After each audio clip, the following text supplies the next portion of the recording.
Bonjour à toutes et à tous. Bonjour Fred.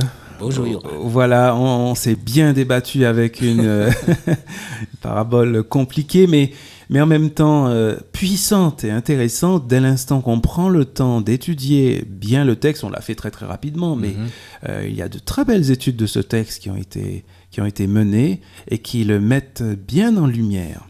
Et on s'est rendu compte que ce texte n'enseigne aucune doctrine sur l'enfer ou quoi que ce soit, même si ça a des apparences de ça, mais parle bien du séjour des morts et de la résurrection et de la valeur de la vie, finalement, pour déterminer notre destinée, soit dans un sens... C'est bien de notre vivant que nous avons cette possibilité. Et pas dans la mort. Pas dans la mort. Alors donc, on s'était laissé sur cette interrogation. Alors finalement, le séjour des morts, c'est quoi ?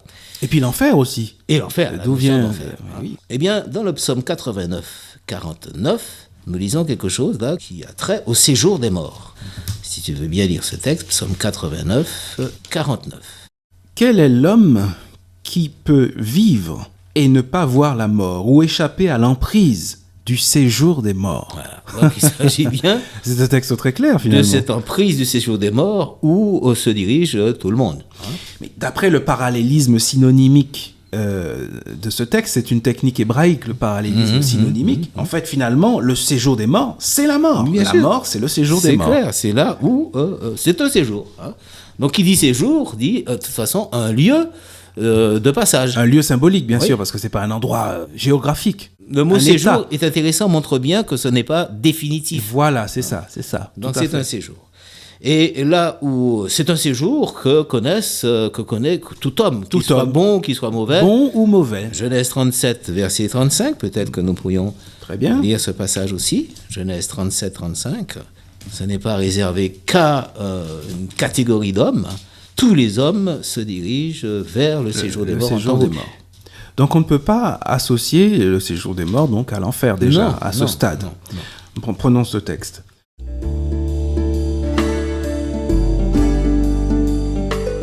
Tous ses fils et toutes ses filles s'efforcèrent de le consoler, mais il refusa toute consolation. En parlant de Jacob, je crois. On parle de Jacob qui est en deuil à cause de son fils Joseph. Il disait « C'est dans le deuil que je descendrai vers mon fils au séjour des morts. » Ainsi son père le pleura. C'est Jacob qui parle, le patriarche, l'homme de Dieu, et là il s'attend à descendre au séjour des morts. Donc il ne s'agit pas de l'enfer.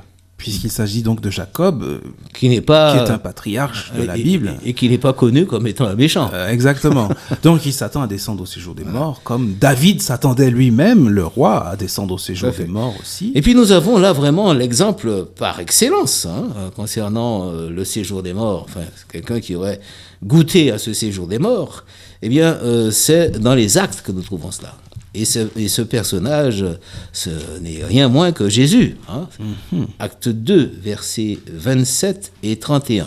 Et c'est le même terme qui est utilisé pour définir ce séjour très court que Jésus fit dans ce séjour des morts. Alors donc c'est Acte chapitre 2, versets 27 et les versets 27 et 31. Au fil de l'écriture, Fred et Yoran sur Parole de vie, la radio chrétienne de la Côte d'Émeraude. Il s'agit d'un texte de David, mais qui était une anticipation, une prophétie sur Jésus. « Car tu ne m'abandonneras pas au séjour des morts, tu ne laisseras pas ton sein voir la décomposition. » Verset 31. Il a vu, David, d'avance, la résurrection du Christ. Et il en a parlé en disant qu'il n'a pas été abandonné au séjour des morts et que sa chair n'a pas vu la décomposition. Donc, parlons du Christ. Il s'agit du Christ. Il ne s'agit pas d'un méchant. C'est tout à fait logique puisque le Christ est mort. Donc, à partir et sa mort est constatée. Donc, il goûte au séjour des morts comme tout un chacun. Il est allé au séjour des morts, mais il en est revenu le troisième jour, d'après ce que nous dit l'Écriture. Donc, Jésus lui-même est allé au séjour des morts. Donc, définitivement, le séjour des morts n'est pas l'enfer. On s'aperçoit que les méchants qui sont dans le séjour des morts, à un certain moment donné, ils vont quitter le séjour des morts. C'est l'Apocalypse qui nous dit cela, en vue de leur jugement. Apocalypse 20, 13. Apocalypse chapitre 20, verset 13. On voit bien que le séjour des morts est commun à tout homme, qu'il soit bon ou qu'il soit mauvais. Ah, mais je te suis à 100%. Apocalypse 20, verset 13. La mort rendit les morts qui étaient en elle, la mort et le séjour des morts, encore cette association synonymique, rendirent les morts qui étaient en eux et ils furent jugés, chacun selon ses œuvres. Voilà. C'est le texte qui parle du jugement dernier. Tout à fait. Donc on voit bien qu'il s'agit bien d'un lieu commun. D'un lieu Voilà, commun. d'un à tous. état. Absolument. Ok. Mais alors, l'enfer. Excuse-moi, je reviens toujours à cette Oui, question parce oui. que... Donc le séjour des morts, visiblement, ce n'est pas l'enfer. Ça, c'est d'accord. Ah, ça, il n'y a aucune ambiguïté là avec les textes que nous avons lus. Alors, ça, donc, c'est clair. La destruction des méchants, dont il est fait allusion dans Apocalypse 20, cette destruction des méchants, c'est-à-dire ceux qui sont, d'après jugement, ne peuvent pas hériter du royaume de Dieu, eh bien, est clairement exprimée là dans Apocalypse 20. Alors, nous constatons là que ce n'est plus le séjour des morts, hein, là où ils vont. Hein. On va lire ça. Apocalypse 20, versets 14 et 15. Après jugement, voici donc ce qu'ils vont subir. Verset 14. Donc nous sommes dans le contexte du jugement dernier. Je crois qu'il faut bien le jugement préciser. dernier. Ah Voilà. oui, absolument. Le jugement dernier.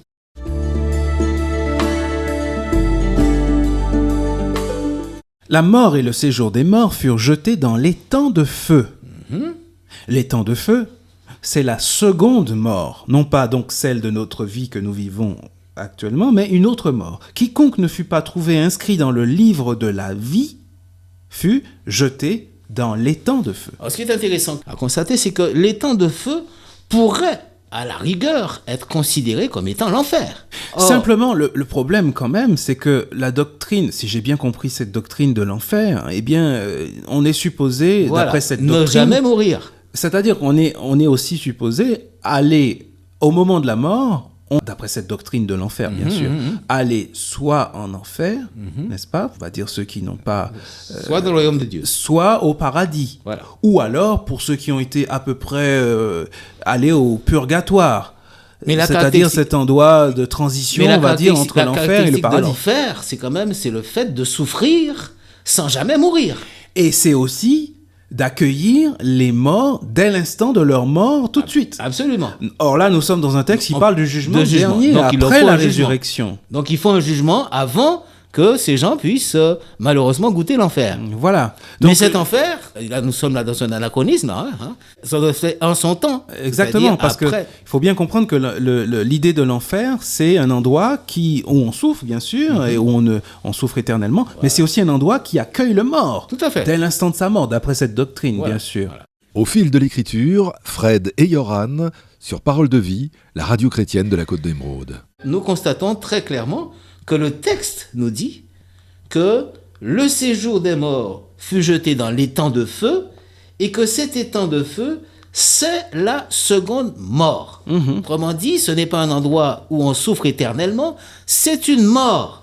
Oui, c'est ça. Donc il n'y a pas idée d'enfer là, c'est Non, une mort. c'est ça. C'est un séjour, ce n'est même pas un séjour, c'est une situation qui ne peut pas durer éternellement. Qui a valeur définitive, on va dire. Donc, D'où l'idée de flamme ou de feu éternel, parce que dans d'autres endroits de la Bible, on parle de feu éternel, non pas dans le sens d'un feu qui va brûler éternellement, d'un mais d'un feu feu dont les conséquences, inextinguible. voilà, dont les conséquences sont...